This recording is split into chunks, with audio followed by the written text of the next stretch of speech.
Profitability ratios. Profitability ratios, categorized as either margin ratios or return ratios, measure a company's ability to convert sales into profit, with strengths depending on the specific ratio, including insights into how well a company manages costs at various stages of operations, and how effectively it generates returns for shareholders from invested capital. Common examples include gross profit margin, operating margin, net profit margin, return on assets, and return on equity. Key points about profitability ratio. Gross profit margin shows how much profit a company makes from sales after subtracting the cost of goods sold, highlighting the efficiency of production and inventory management.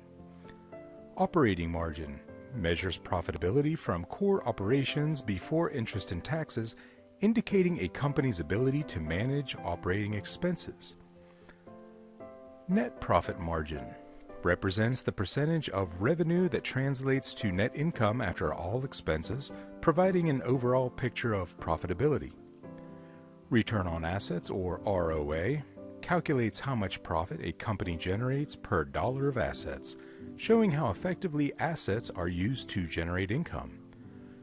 Return on equity, or ROE, measures how much profit a company generates per dollar of shareholder equity, indicating how effectively a company uses shareholder funds to generate returns.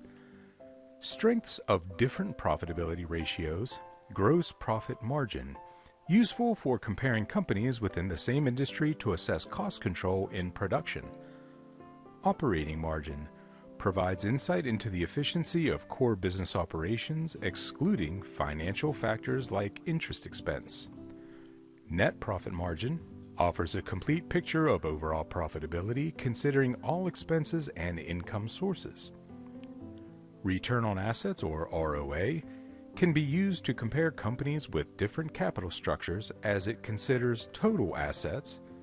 And return on equity, or ROE, crucial for evaluating shareholder value and assessing management's ability to generate returns on invested equity.